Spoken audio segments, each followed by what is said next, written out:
Mula Luzon, Visayas at Mindanao, lagi kang una sa mga issued impormasyon sa mas pinalakas na unang balita.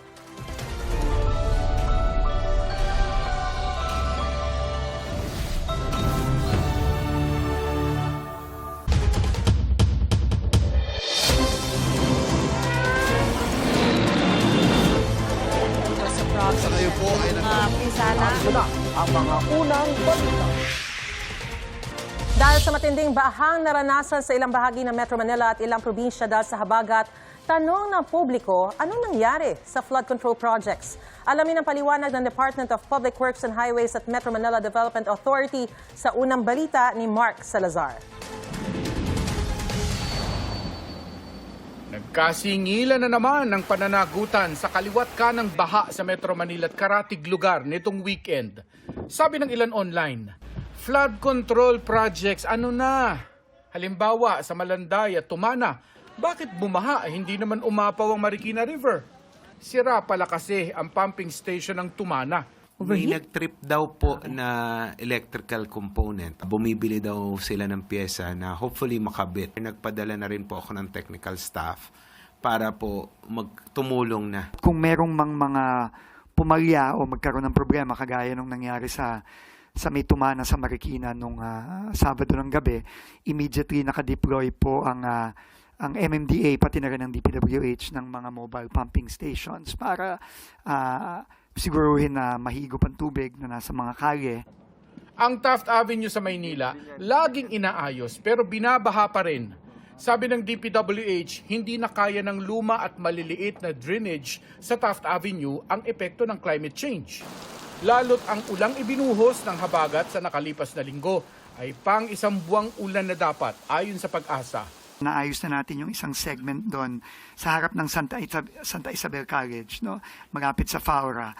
For next year, nag-submit kami ng proposal for I think a 1.5 billion peso drainage rehabilitation for the entire Taft Avenue. Nagiging way of life na rin ng mga taga-lowland Cavite ang baha. Pamilyar na eksena na ang peligro ng baha sa Kawit, Noveleta, Bacoor at Imus. Wala na raw bang solusyon dito? Talagang kailangan nating pigilan ng pagbaba ng tubig o kontrolin ng pagbaba ng tubig galing sa bundok. No, galing sa mga bundok sa Ternate, galing sa mga bundok hanggang sa Tagaytay, no. So kasi diyan talaga lahat ng bagsak ng tubig. Tapos ang problema, coastal pa 'yan. So both tubig galing sa bundok, tubig galing sa dagat ang kailangan kontrolin natin diyan. So hindi madali ang solusyon.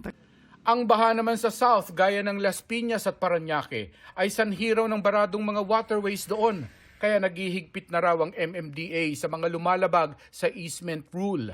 Isa nga po sa particular na aming nakita, yung sa Las Piñas po, na lumiit po yung ilog dahil po natayuan po ng karsada na sa amin pong opinyon ay nagpapabagal po ng daloy ng tubig na nagiging dahilan po ng pagbaha doon sa low-lying area ng Las Piñas at Parañaque po. Aminado ang MMDA na hindi madali magtanggal ng informal settlers dahil limitado ang relocation sites para sa kanila.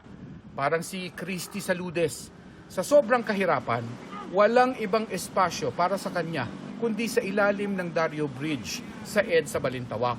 Muntik na nga raw siyang matangay ng bahak sa biglang pagtaas ng tubig sa estero. Ala, mamatay na tayo nito.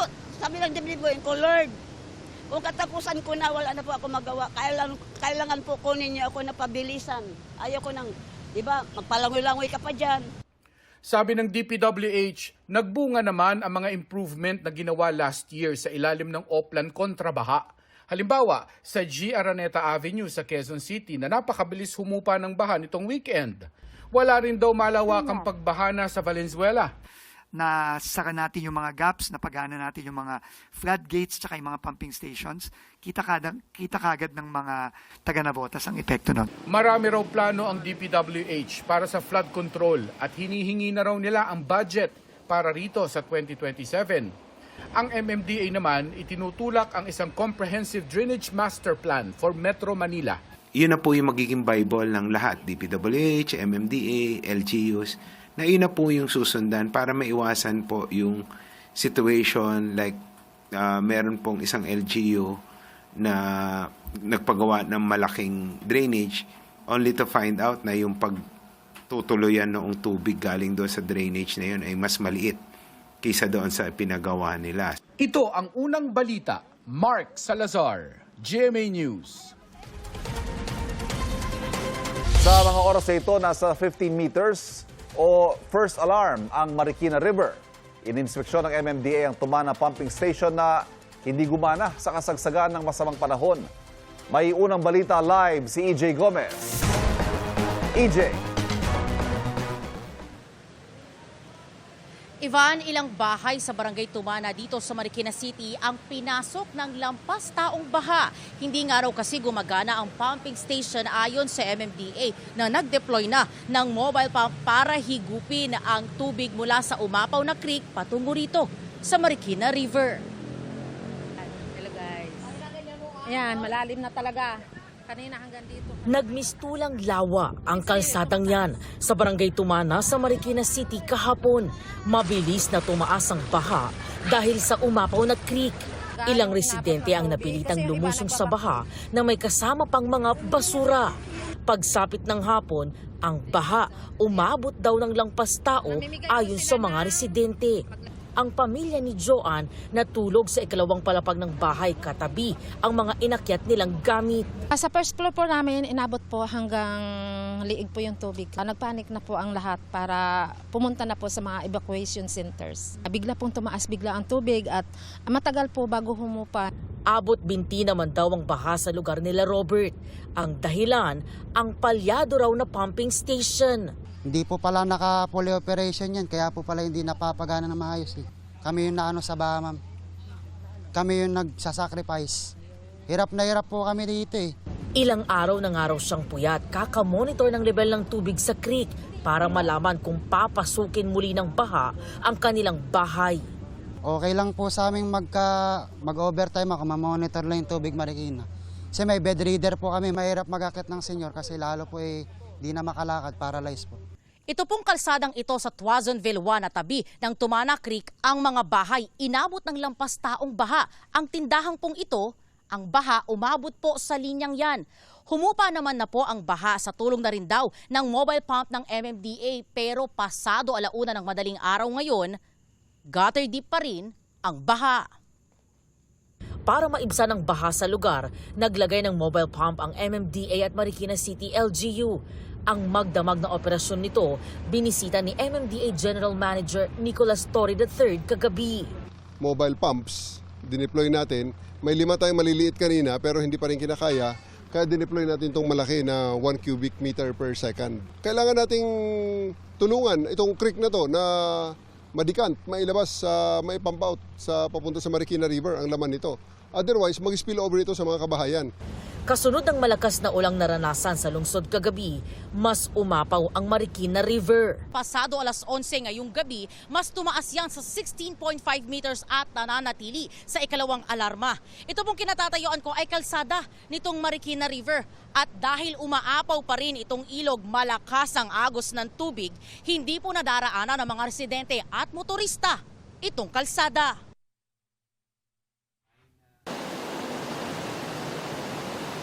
Ivan, samantala binuksan na ang Bayan Access Road at ang Ming Ramos Lane. Yan yung kalsada, no? Dalawang kalsada yan na papalapit or patungo rito sa Marikina River. At kumpara kagabi, itong kinatatayuan ko actually baha ito. Pero ngayon nakikita naman natin wala nang pag-apaw ng tubig mula sa ilog, kaya nadadaanan na. May mga nakakalakad na ng mga residente hanggang doon sa walang apaw na tubig, no? At sa mga puntong ito, yung antas ng tubig dito sa Marikina River ay naglalaro sa 14.89 hanggang 15 meters dahil kumpara sa nakalipas na 2 oras, hindi naman na ganong kalakas yung ulan at hindi na siya tuloy-tuloy.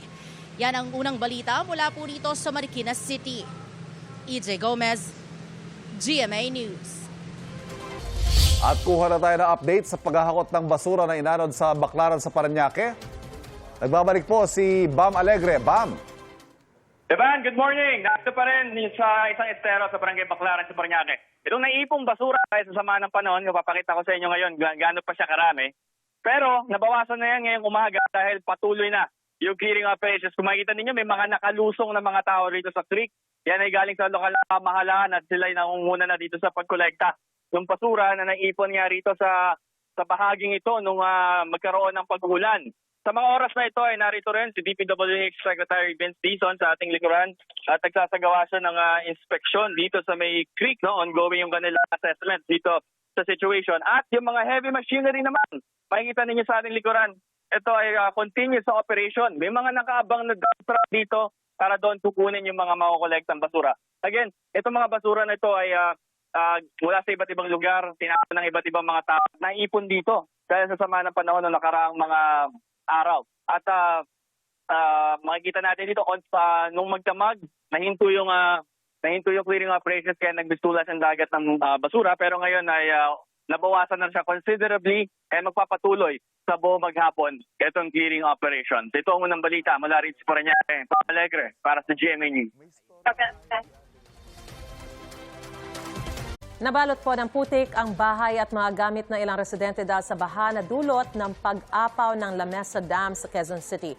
Ang update doon sa unang balita live ni James Celestin. James, kumusta na ang lagay ng panahon ngayon dyan?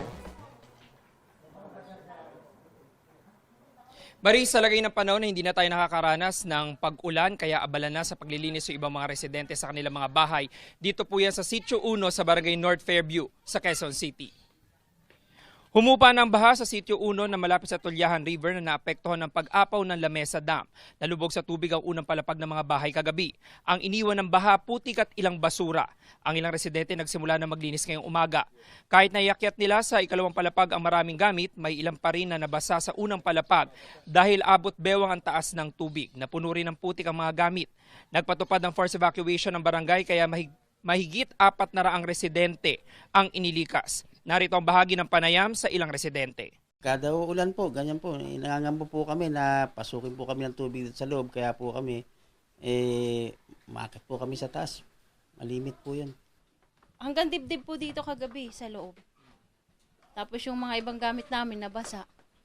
Inanod yung iba. Kaya mga ilang peraso damit lang na iligtas namin. Mabilis kasi yung tubig kagabi. Sobrang hirap po kasi halos taon-taon po talagang nararanasan namin yung pagbaha.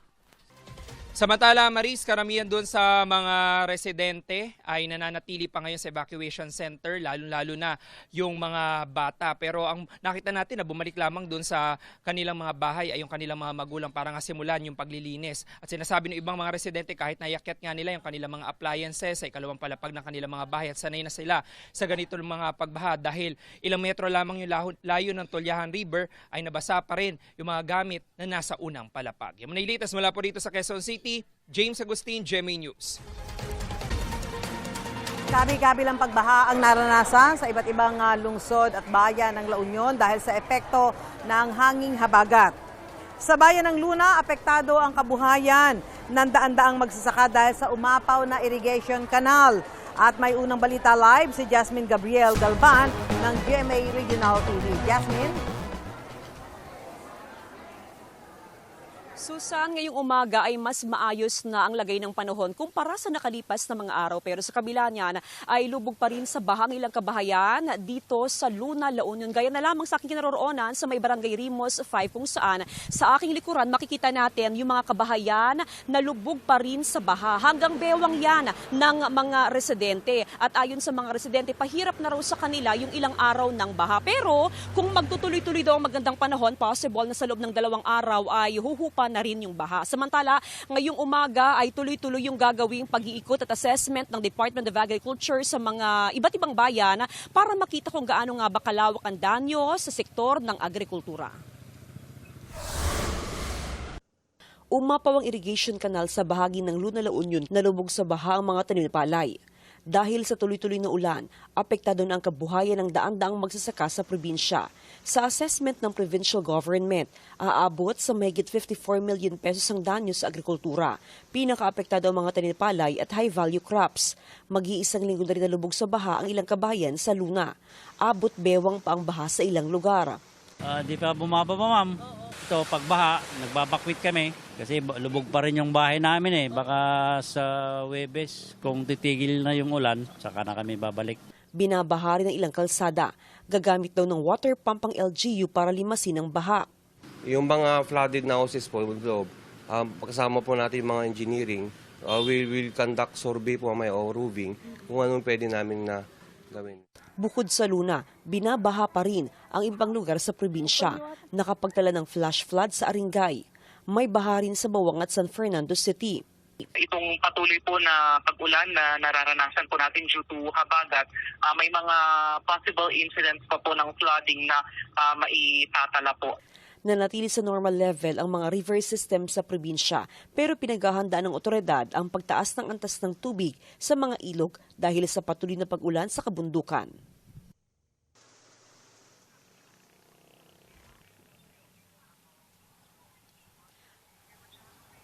Mga kapuso, tuloy-tuloy po ang gagawing monitoring ng provincial government, ganoon din ang iba't ibang LGUs sa mga river systems sa probinsya ng Pangasinan at maging sa mga eskwelahan na nalubog sa baha. Samantala ngayong araw ay ipagpapatuloy naman ng otoridad yung pamamahagi ng relief pack sa mga apektadong residente. Yan muna ang latest mula dito sa probinsya ng La Union.